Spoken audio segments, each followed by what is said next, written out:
Howdy Howlers, it's Sako Toomey, also known as Cass Voight.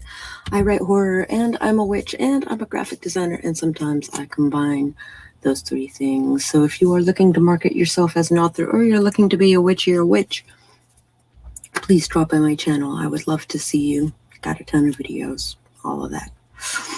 I would like to say hello to Katerina, so good to see you, and Nicole, so good to see you. I guess I should actually put the stream in the Discord so that people know. Copy.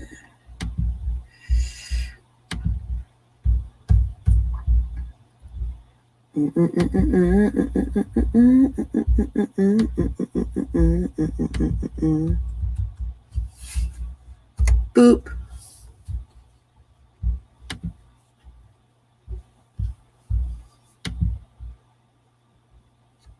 Good morning. All right. I'm going to get started early today because I'm kind of excited about this. And we are shepherding the land. The world is not given by his fathers, but borrowed from his children. Wendell Berry, The Unforeseen Wilderness. Boop. Okay. Initially, this chapter was written before the onset of what we now know as SARS-CoV-2, aka COVID-19. I think it's important to point out that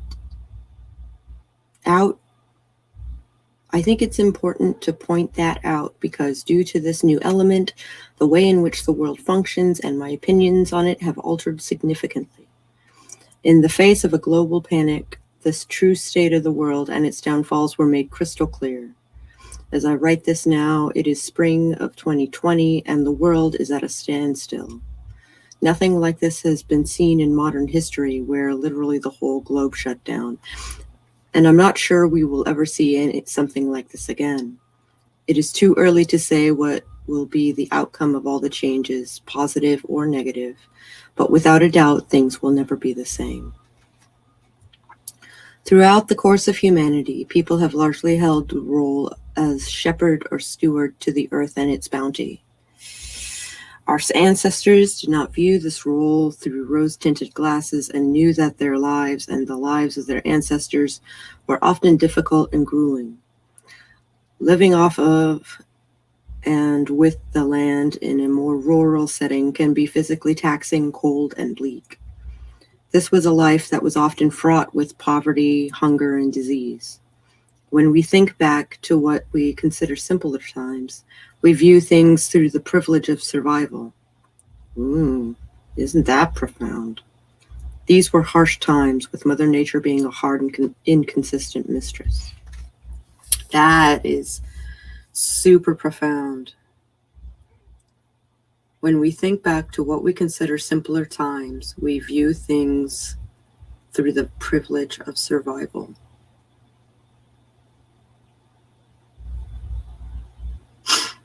It is wild to hear COVID mentioned in a book. I agree. I think I need to highlight this in some manner.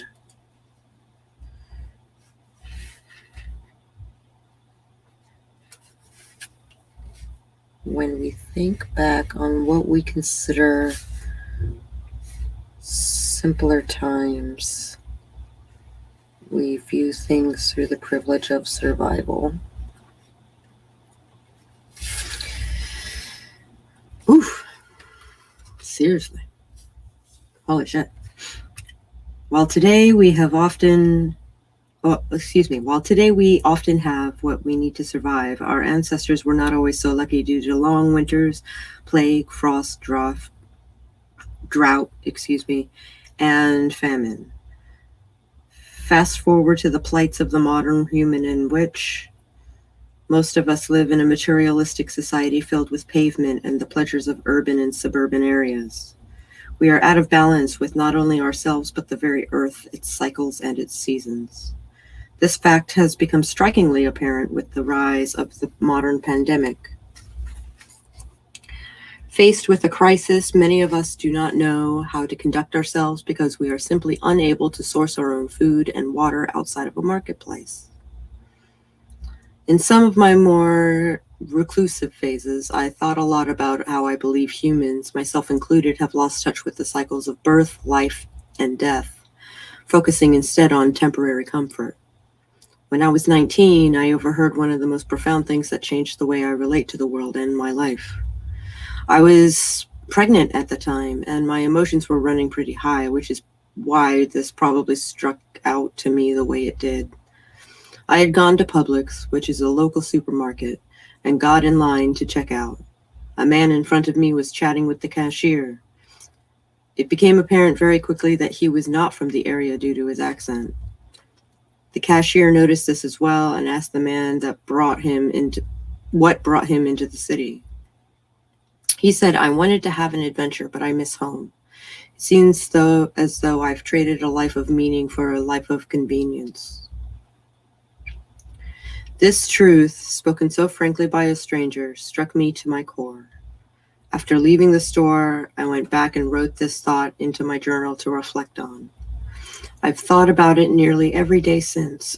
Years later, the tone and weight of this idea pushing me out of my comfort zone.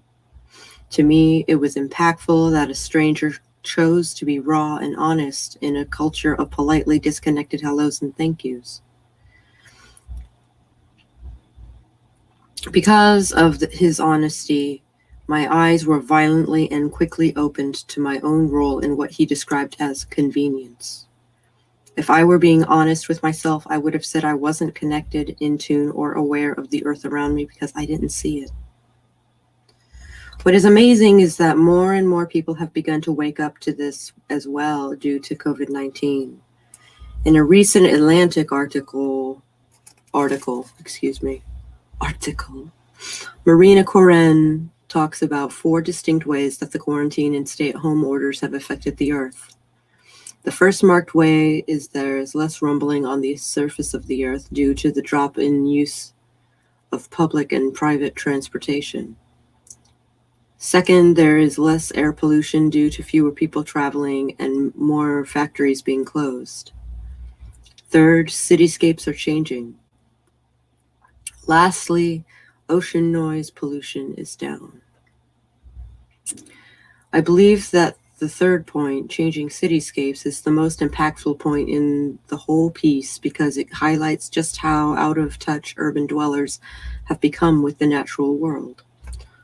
Koren writes, "City dwellers might now be hearing sounds that get muffled by the usual drone." Rebecca Franks, an American who lives in Wuhan, the epicenter of the coronavirus outbreak in China, made this observation 48 days into the city's quarantines last month. "I used to think there weren't really birds in Wuhan because you rarely saw them and never heard them. I now know they were just muted and crowded out by the traffic and people." Franks wrote on Facebook, "All day long now I hear birds singing. It stops me in my tracks to hear the sound of their wings." Silvia Poglioli, an NPR correspondent in Italy, reported that the streets of Rome are so empty. You can actually hear the squeak of rusty door hinges and the chirping of birds, an early sign of spring. It's almost too loud. I love that last quote especially. The chirping of birds, an early sign of spring, is almost too loud. What an impactful thought when put against the reality that many people have lost touch with the natural world. In a city that is usually alive with deafening sound, the natural noises of nature can seem to be too much. I think this really puts into perspective how even as we find ourselves more and more connected, we may not be connected to the things that truly matter. Collectively, we have lost sight of what it means to be a shepherd of the land and why being a shepherd is so important. What is a shepherd? Simply put, A shepherd is someone who watches over the welfare and safety of the lives that have been entrusted to them. Our earth is not so different from a living animal in that we are responsible for taking care of it and maintaining its health and well-being. As witches, it is especially important to be the shepherds and the protectors of the lands we reside upon. These lands are not just dirt and soil, but living entities with spirits and energies that affect us in ways we do not fully understand. I might need a drink here soon. In urban America, there is a culture where the norm is to do more for less, cut corners, adopt a me, me, me attitude, and pack schedules to the point of exhaustion. Quick consumption has replaced intentional action. How many people use disposable silverware or plates to avoid doing dishes? How many people use disposable single-serve coffee pots instead of reusable filters? I'm being called out. How many acres of forest, prairie land, and wetlands have been lost to build a parking lot or a building? I am reminded of the words of Joni Mitchell and later the Counting Crows saying about paradise and parking lots. Urban humanity has lost sight of the spirit of the land, especially in capitalistic societies where it's more convenient and comfortable to be connected and plugged in than anything else. While I am not Christian, I grew up in an area where public schools were poorly managed and parents sent their children to private schools whenever possible. Being a pagan witch in a Christian school was a task unto itself, but some of the most memorable lessons I learned about the concept of land ownership in the Old Testament. The land must be sold permanently because the land is mine, i.e. God's, and you reside in my land as foreigners and strangers. Leviticus 25:23. We are living as though we own the world, when in reality we are guests here, passing through for a very short time. No one truly owns the land, yet we have accepted the division and monetization by a select few who control these spaces and pay extraordinary amounts of money for what the earth has provided freely. Our job is to be a shepherd to our planet, our only planet, and take care of it. Quick consumerism, think fast fashion and factory farming, is the antithesis of shepherding the land. It is not sustainable or conscious of the people, tools, and materials that it uses. To be truly connected to the land, it is important to be conscious of the social factors that impact the direct health and energy of the spirits around us. This is not to say that buying into modern methods of production is inherently evil in nature, but if someone has the ability to make a more sustainable and impactful choice, it is their duty to do that to shepherd the land.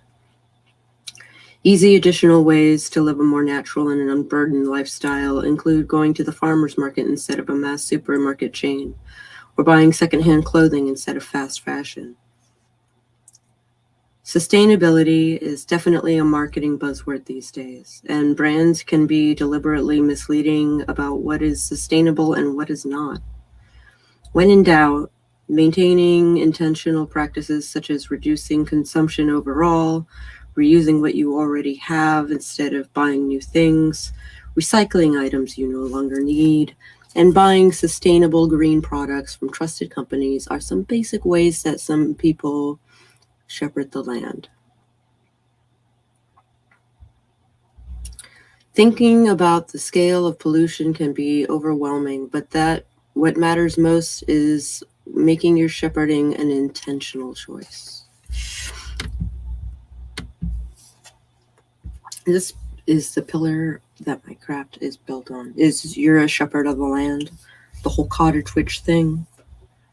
Yeah. I think it is a duty to lobby for systemic change if she's also going to lobby for personal change. Yeah.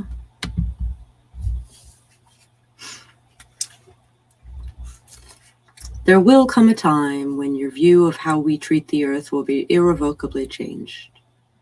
It may be something you see in a movie, a natural or man-made disaster, or simply spotting trash washing up on your favorite beach. Whatever it is, use that passion to fuel the ritual below. Its purpose is to turn over conveniences for in-depth meaning, to change ourselves from users to protectors. Becoming a shepherd. Before we begin, it is important to stop and take a solid look at yourself and what you can improve on. Sit down with a blank piece of paper and draw a line down the middle to create 2 columns. On the left-hand side, write down things you need to work on to be more sustainable and intentional. On the right-hand side, write down what you could do to change these things. Here are some examples. Yeah, that would be a whole different book in and of itself.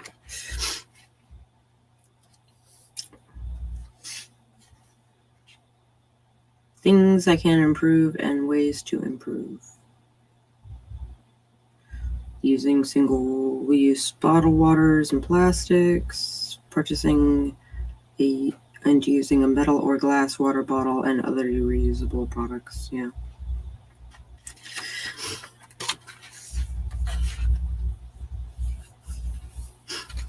Once you've finished your list, fold the paper 3 times. Next, for each item that you listed, purchase a seed or seedling that can survive outside with minimal to no help, i.e. native plants.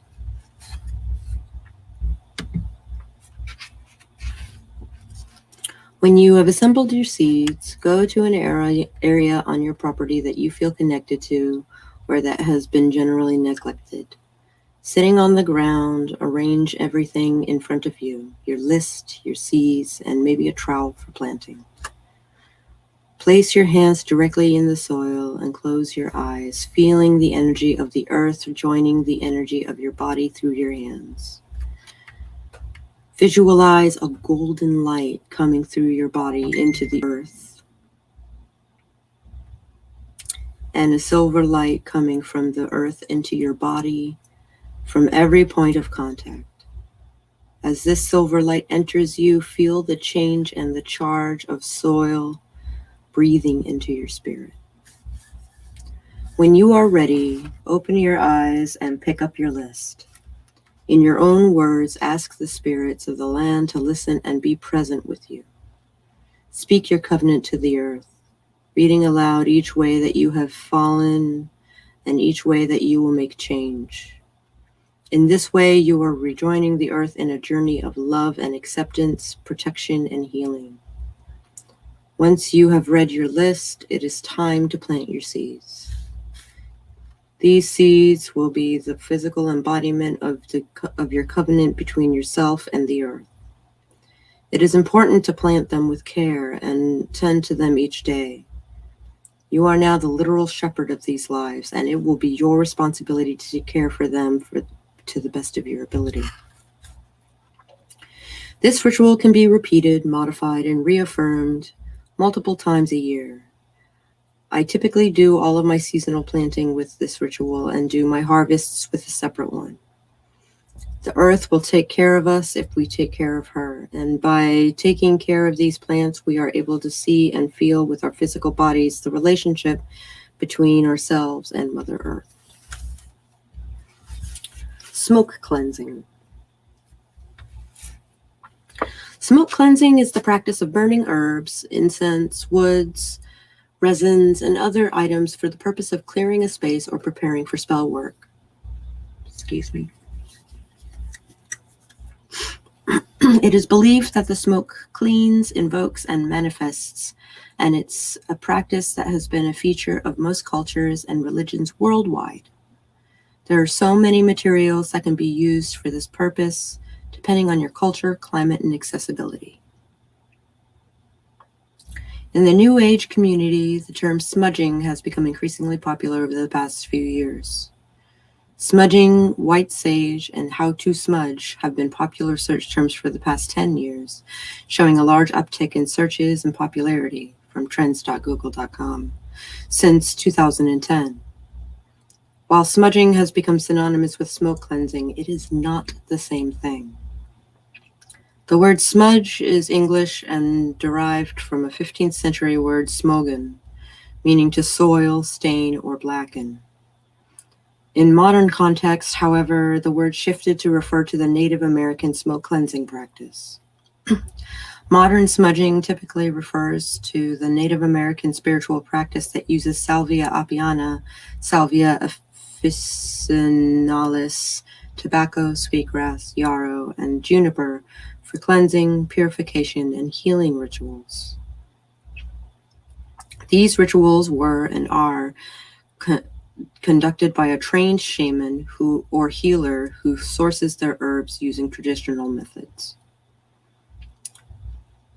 The issue that many find with the use of the term smudging and what makes it appropriative is that people engage in this now mainstream and commercialized practice that have lost connection with what makes it sacred, while simultaneously only observing the parts of the practice that suit them. For example, lighting sage to clear negative energy without any additional effort or spiritual input. While there are arguments that smudging isn't appropriative because it's an English word, I personally disagree. I've listened to the voices of Indigenous people and reflect on their narrative, what their narrative means to me, spiritually and in practice. I don't think the majority of people practicing this have done the same.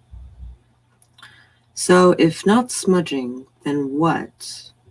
Every culture through history has used smoke to heal and cleanse.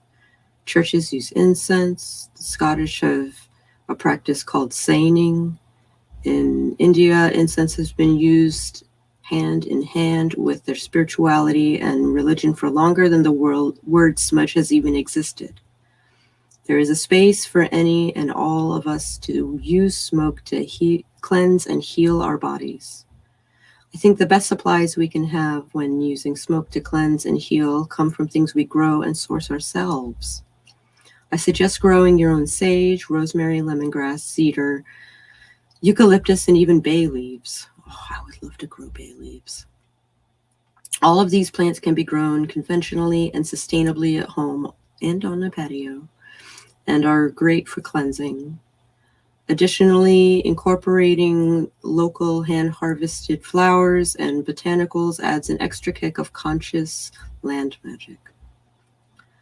Other plants you might incorporate into your smoke cleansing rituals might include mugwort, lavender, mint, pine, juniper, catnip, dandelion, fern, heather, or peat. It should be noted that different plants have different properties and purposes, and it really is up to you, each individual witch, to try them all and decide what is best for you and your practice. Here are a few of my favorite plants. Myrrh, for supporting mental health and purifying spaces. Lemongrass, for road opening and communication with ancestors. Does it talk about Palo Santo?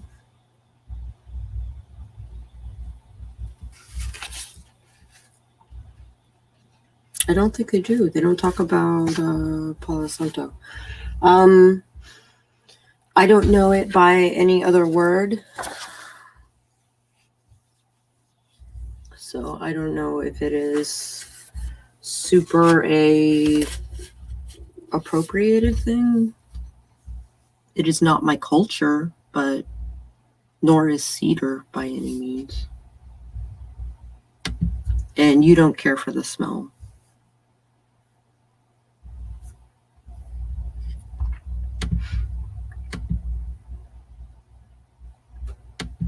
Yeah, I feel that way about sage. I can't stand the smell of sage. Of burning sage. It smells like weed.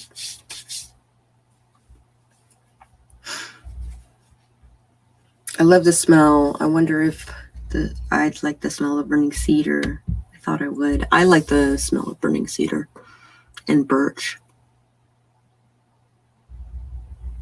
I burn a lot of incense every time I chant, every time I do ritual work. I'm running out, actually.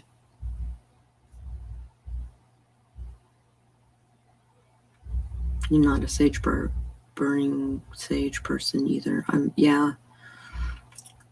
I have some sage that I want to throw into a fire that I've dried out over the years, but I also have some rosemary that I want to do the same with.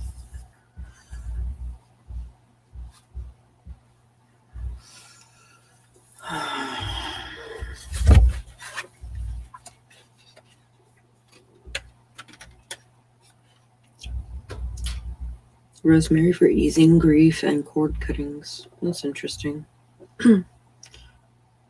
Mint for supporting lung health and to bring clarity. Juniper for protection and abundance. All right, a basic smoke cleansing ritual. I have wicked asthma, so I aim not to burn anything indoors. I feel you. After going through the motions of day-to-day life, we sometimes find we run a little ragged. We might clean our physical spaces, take a bath, go for a jog. In these moments, I find that doing a basic smoke cleanse of my physical body works wonders in lifting my spirits. It's pretty basic to do, and will have you feeling brand new in no time.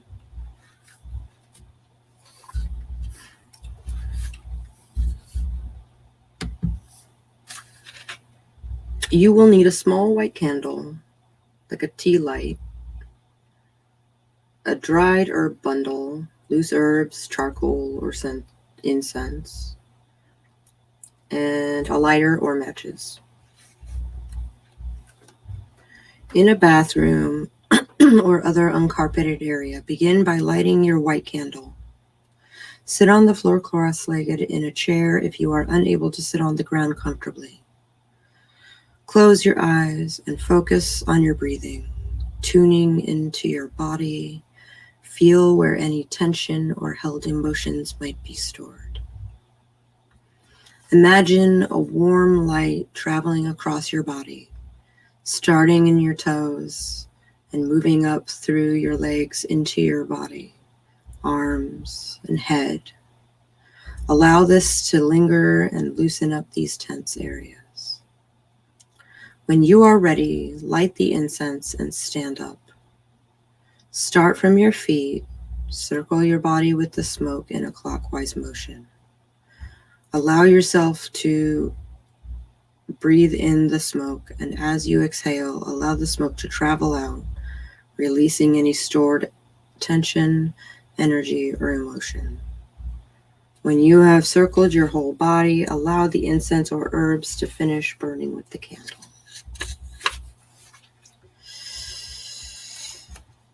At the gates of witchcraft.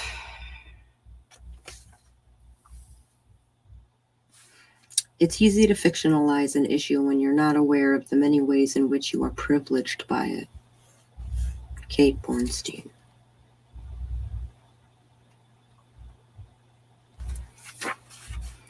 This section gets a bit personal to me, and to many I feel like would fall into the category of lower or working class witch. During my time creating content in the public eye, the term plastic witchcraft has been thrown at me on public forums, direct messages, and emails, typically after I give tips for budget witchcraft. I see myself and others routinely get called a plastic witch, and I am told that I promote plastic witchcraft, which was harmful not only to real witches, but to the environment as well.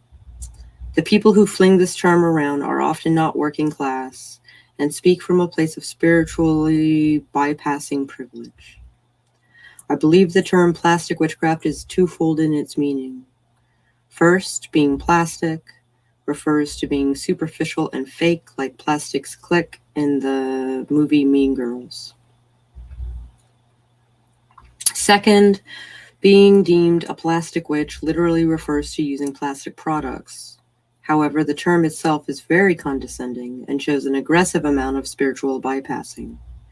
That is to say, calling someone a plastic witch often takes empathy out of the equation and allows for more privileged witches to ridicule and scorn less fortunate ones.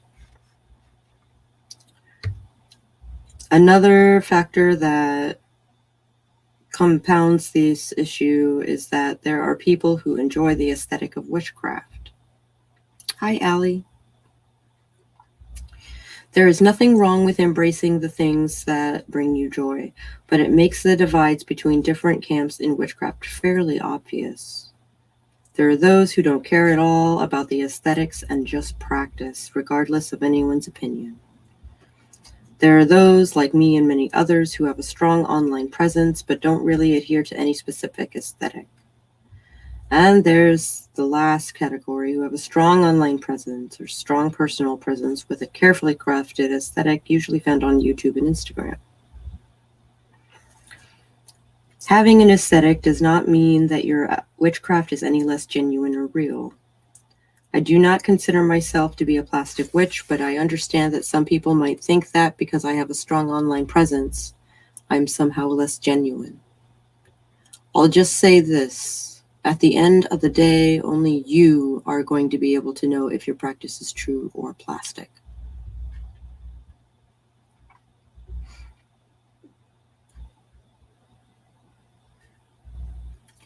Western society has capitalized on the aesthetic of witchcraft.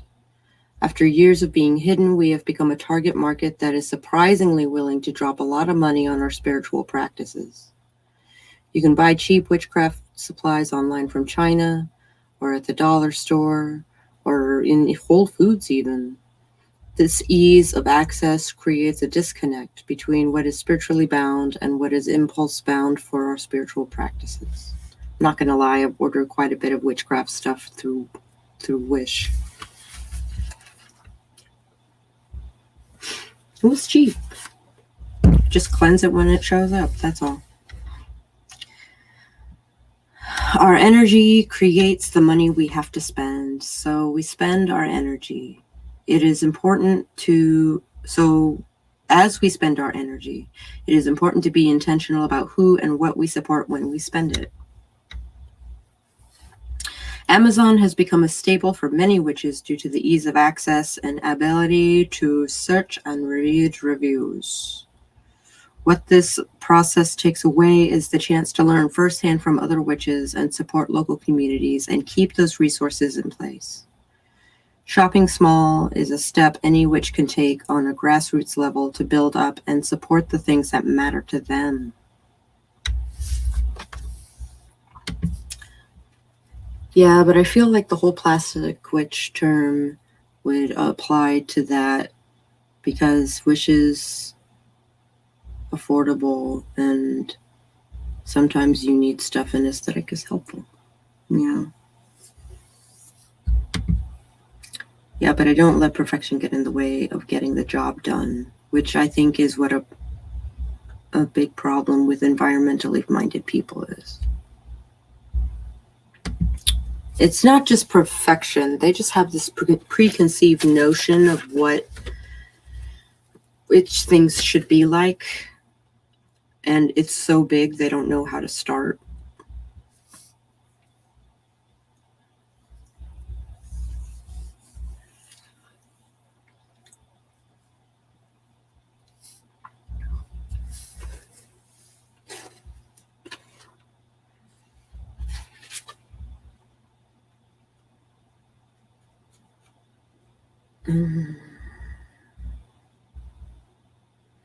A quick glance through Instagram or Tumblr will bring tons of pictures of aesthetically pleasing, new agey, light-working witchcraft photos.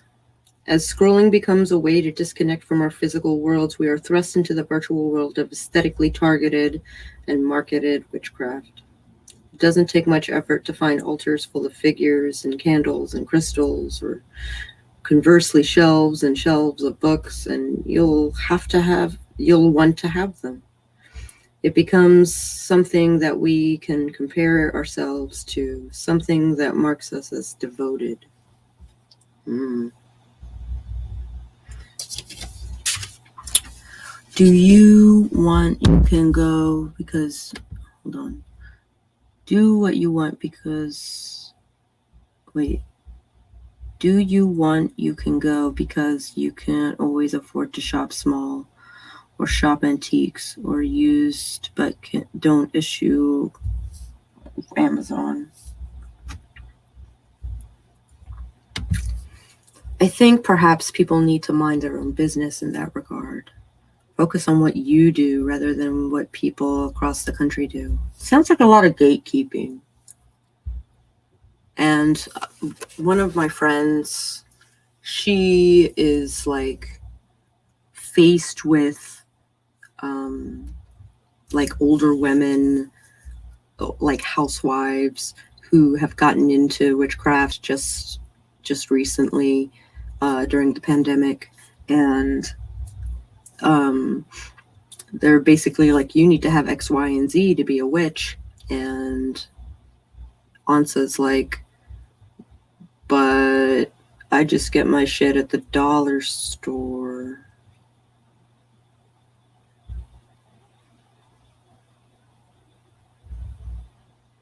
Oh, if you want, you can go because you can't always afford to shop small. Yeah.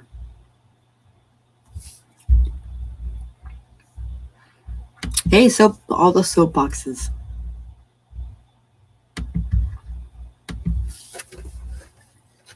Hey, and I get stuff from Amazon too. Like, sometimes you're supporting a company that you actually want to support on Amazon. I'm cheap as fuck, so the vast majority of my craft comes from my own property. As for what others do with their money, I could care less. I have enough of my own business to mind. Yeah.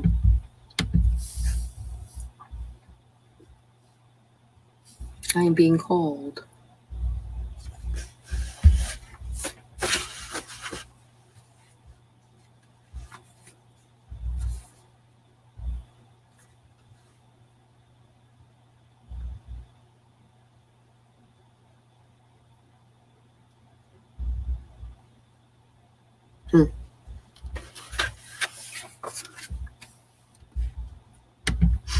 Hi, Eva.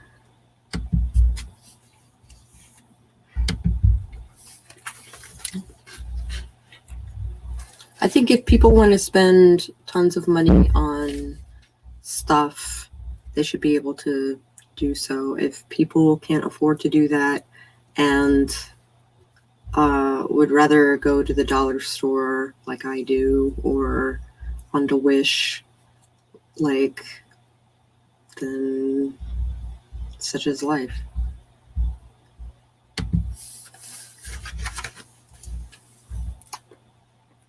A quick glance. Wait, devoted. Right. The aesthetic version of witchcraft is like witchcraft on steroids. Personally, I've never felt as though I connect to hoarding tons of statues or crystals or herbs. I do collect books, but I also read all of my books and find that they are useful to my personal growth.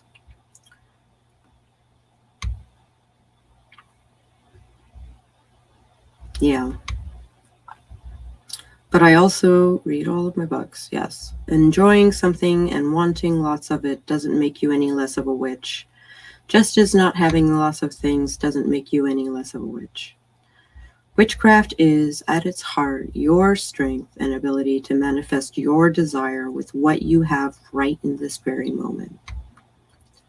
We are being sold products that pander to the New Age and light worker communities rather than the witchcraft directly. A good friend of mine, Dr. Timothy Heron, has pointed out both in personal conversations with me and in his talks with that witches are not the same as light workers. Thank you. I do tend to agree with this opinion, but I do not intend to gatekeep witchcraft from anyone who uses either term. Instead, I'd like to show the clear and obvious divide in terminology. I believe his words sum up a good distinction between the two without much bias. There is confusion between pagan beliefs and New Age beliefs. Witchcraft is a practice that is usually rooted in pagan thoughts. New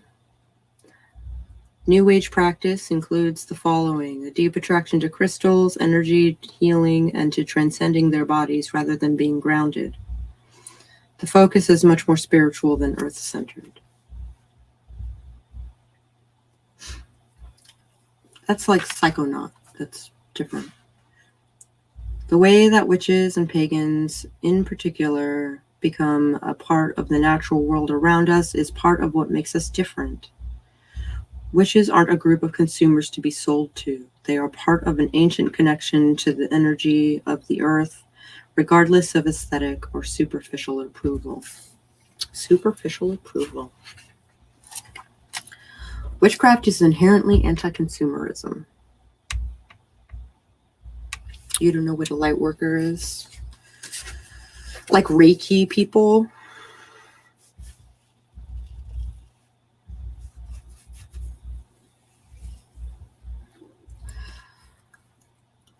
Or people who work with chi.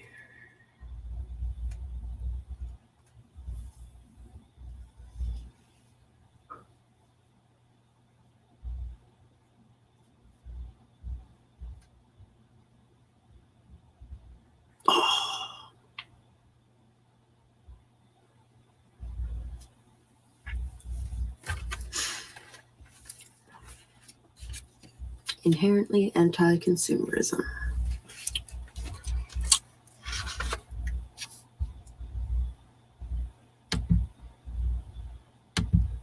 It's a Venn diagram. Yeah.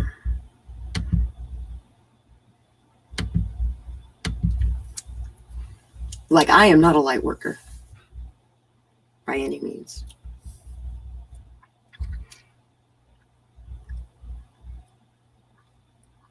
Are you a good witch or a bad witch? Yeah, there's room for... my life makes sense now. There are light workers who are witches and ones who are not. There are witches who are light workers and ones who are not. Yeah, they're not mutually exclusive. Yeah, there's room for overlap.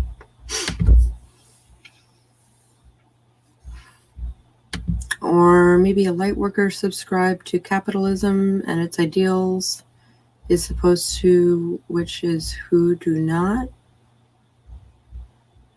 Not necessarily. Light worker doesn't necessarily mean that they are pro-consumerism.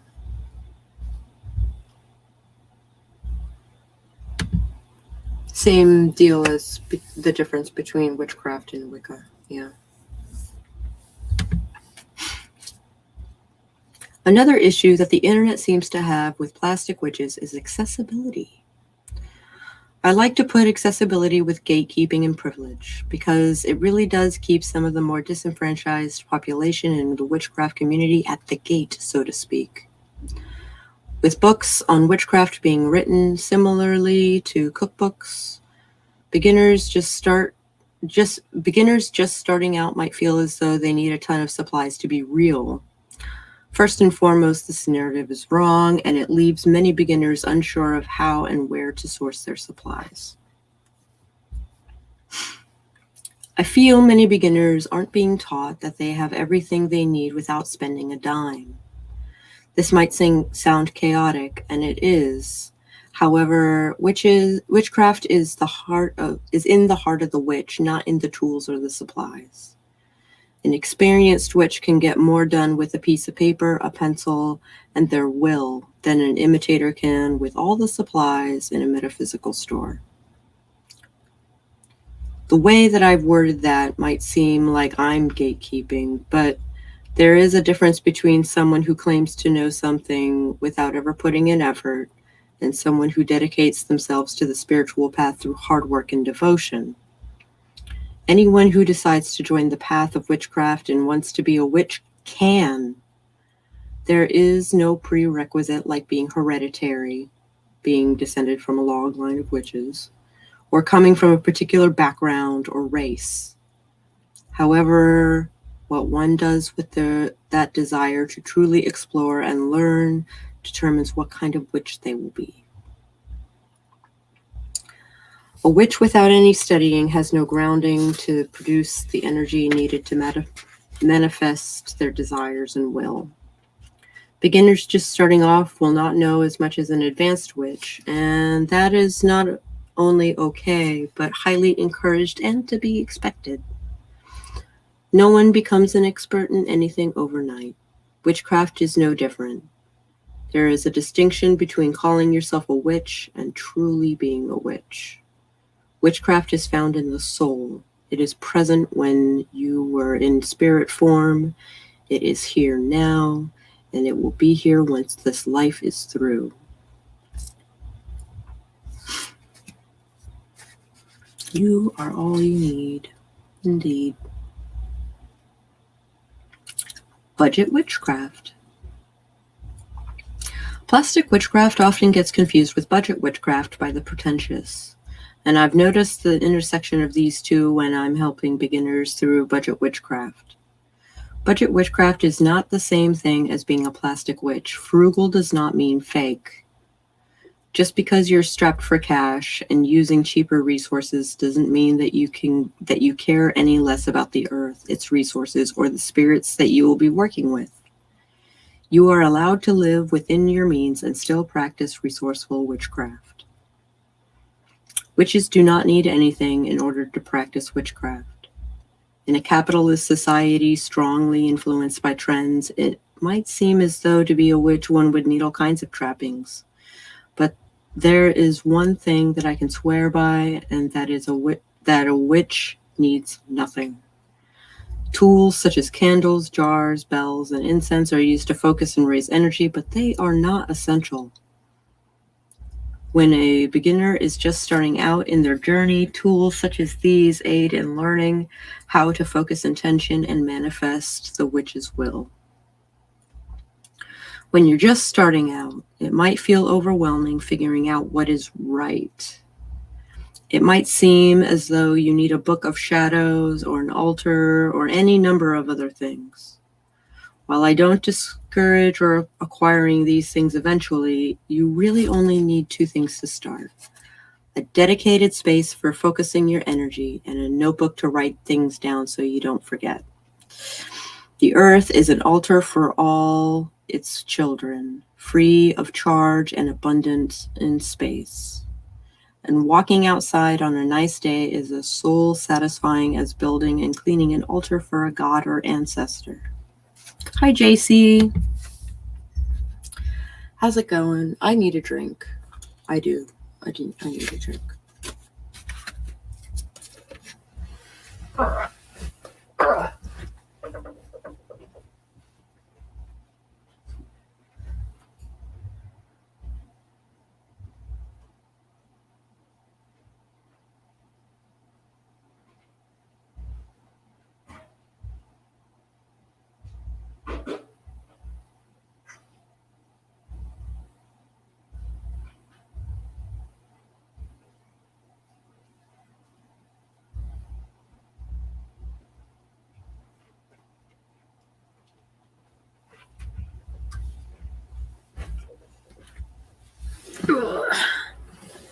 So, had a horrible day. Well, I hope this is a better day for you. This is a nice way to end things out.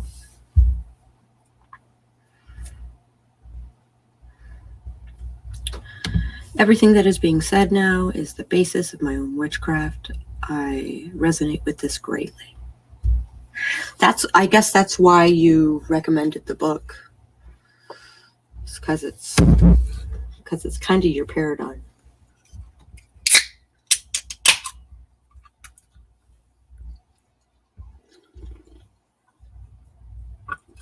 Oh.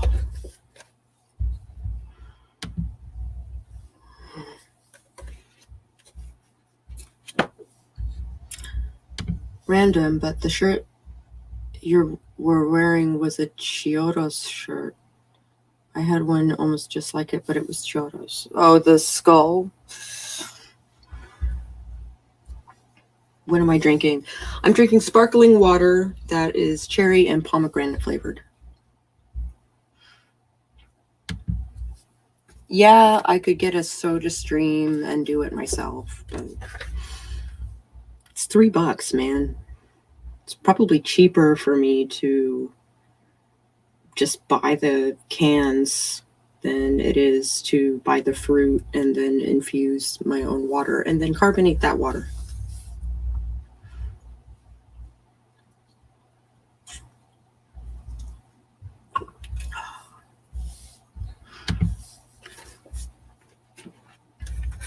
All right. Sending gentle hugs, JC. My yesterday was mixed with bad, but mostly good. I meant you was a mixed bag, but mostly good. I got you. I'm glad you're here. I hope maybe some of this will resonate with you.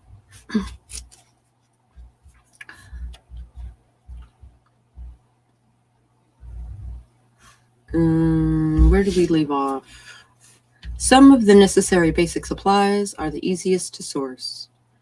I say necessary because there are certain tools that help us progress in our growth. However, what is necessary to me might not be necessary to the next witch. In that list of essential tools is a book of shadows, or what is commonly referred to as a grimoire. No! There is a difference between a grimoire and a book of shadows and a book of mirrors.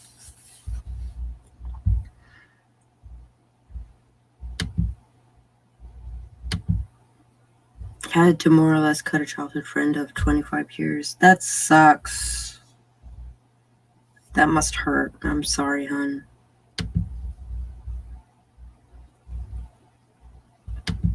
Yeah.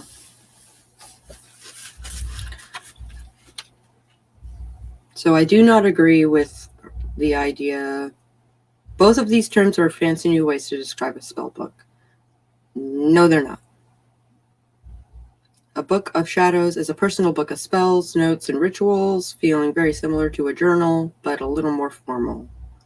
This is a Wiccan term, and not every witch keeps a book of shadows. Similarly, a grimoire is a formal book of spells and useful information that is often passed down in lineage or shared by a coven or a group of witches. Not every witch keeps a grimoire. Personally, I like to keep a physical journal and digital notes. I use the notes section in my phone that backs up to my email account to store all of my Book of Shadows grimoire magical entries. I organize this and keep it as a much more accessible resource for quick reference throughout my day. In my spare time, I use a paper journal to write notes on books and my various thoughts. In this way, I have created a practice that is both sustainable to me as an individual witch and useful. I don't write things in these books that can be easily looked up online, such as moon phases or color correspondences. I can pull up any number of books off my shelves to do a 5-second search to get the answer. I write about my thoughts and feelings when I read these things, and I interpret the energy of particular things, such as moon phases. A witchcraft or journal, Book of Shadows, grimoire can be literally whatever you want it to be. I have a bunch of magical books. This is probably going to be another one. I don't know what I'm going to write in it yet, but this is going to be a thing. This is my Book of Shadows. No, this is my Book of Mirrors. Book of Mirrors, which is like my scientific findings regarding my practice. This is my Book of Shadows, which is part encyclopedia, part journal. I filled the journal part really, really fast.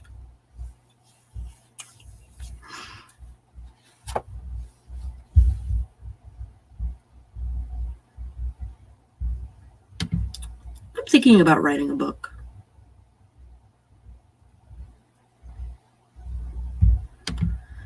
By mineral water, which actually has minerals that are good for you if you like seltzer, as opposed to seltzer water, which can be debatable, or by soda stream, in my humble opinion.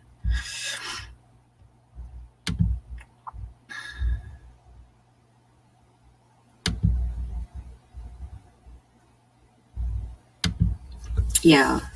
And then my grimoire is like an encyclopedia of stuff that's been handed down to me.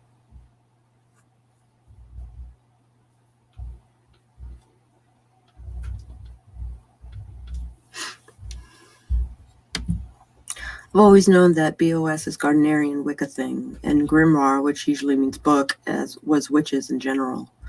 So you need to teach the world, man. I think BOS is Gardnerian Wicca thing.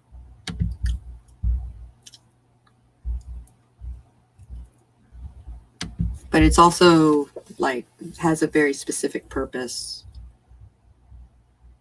It's kind of like a scrapbook for witches.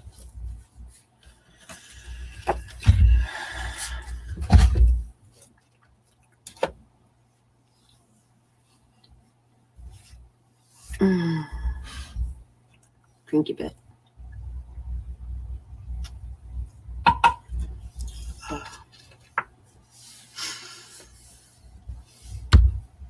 Pop my back real quick. Oh. Teach the world. I actually have a video on the difference between the three.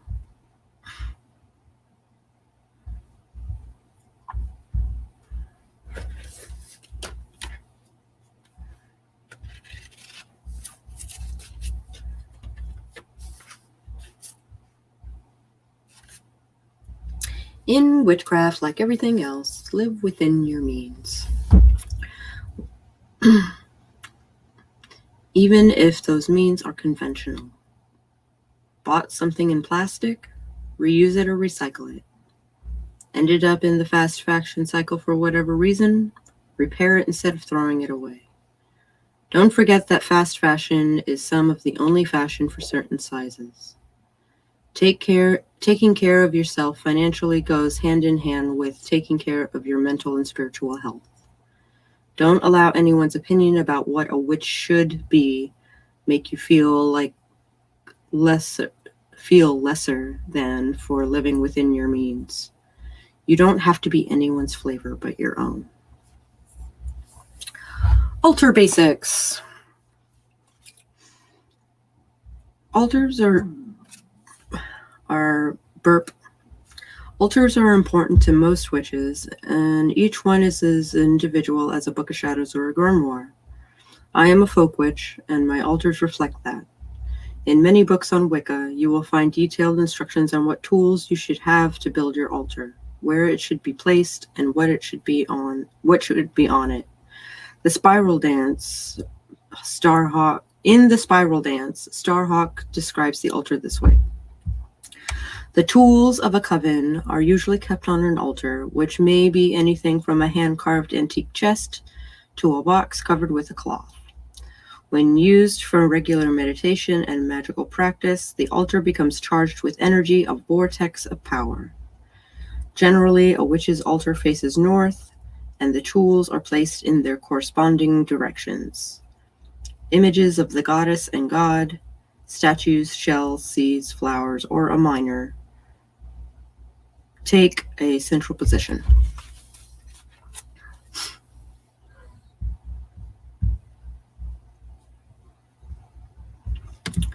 How long have you practiced or studied Wicca? I was a Wiccan for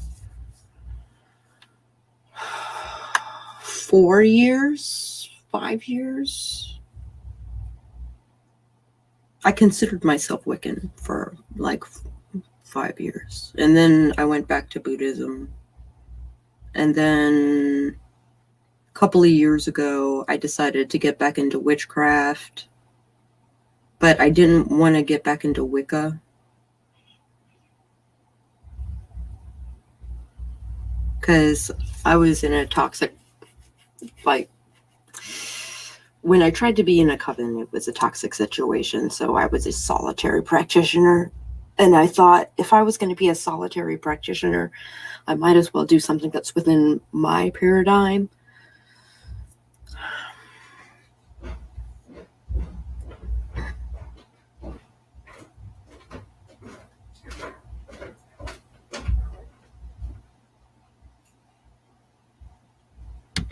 Aw, thank you.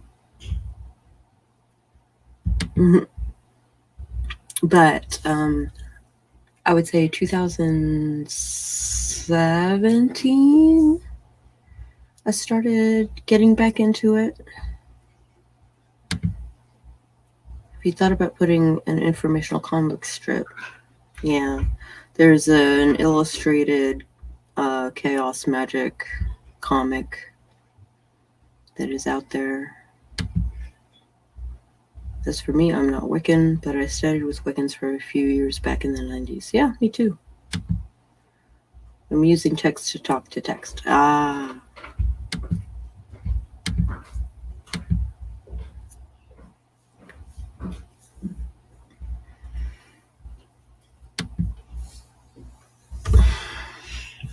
But I've been aware of witchcraft in its many forms since 1995.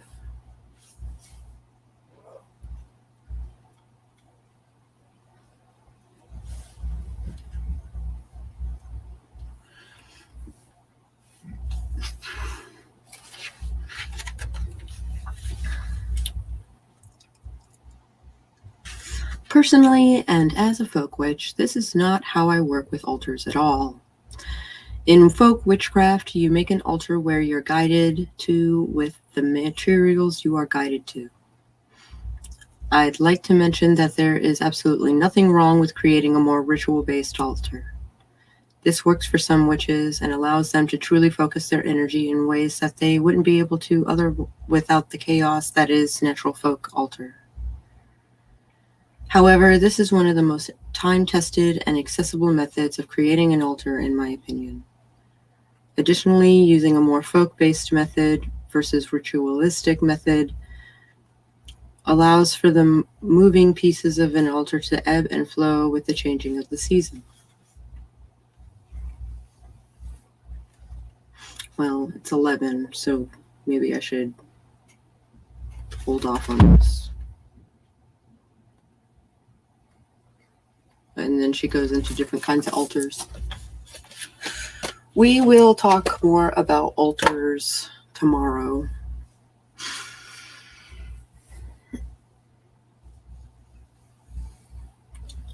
Oh.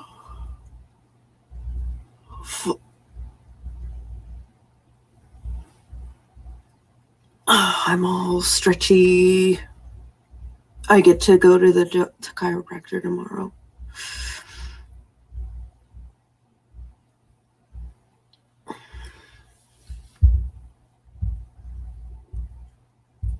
All right. Thank you all for joining me for this fascinating chapter in The Year of the Witch by Temperance Alden. We will hit at it again tomorrow. I probably won't start. I'll probably start early. I'll probably start really early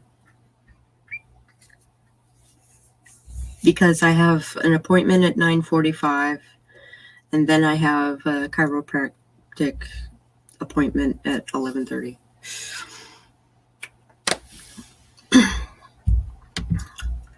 So stick around, ring that bell for the next thing where I interview Nicole Ford Thomas about her book release that is upcoming, and that'll be at 1 p.m. Eastern on my channel, and I will talk to you later. Catch you on the flip side, loves.